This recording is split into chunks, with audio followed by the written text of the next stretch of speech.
Since you are on a low-calorie diet, it would be great to find out if there actually are foods that you can consume that have no calories to them.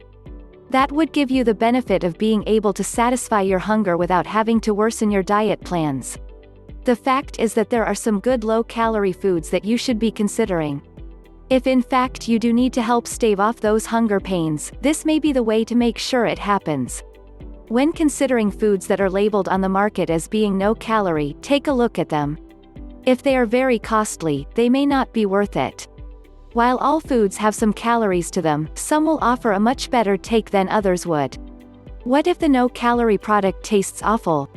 Look for a product that is low-calorie, then. Low is better than no for taste and better than full-calorie, too. What about all of those products that claim to be negative-calorie foods? Negative-calorie foods are actually foods that do have calories, but they often take more work to consume than the calories that are actually in them. For example, if you are eating a food that contains 100 calories but it takes you 150 calories to consume it, it is actually reducing your calories by 50 just to eat it. A good example is that of celery. It takes your body a while to actually digest it, which can leave you with a full feeling that also is cutting away at your intake. When you are considering these foods, consider what nutritional value they have. For example, other foods include garlic, asparagus, broccoli, carrots, apples, lemons, and oranges.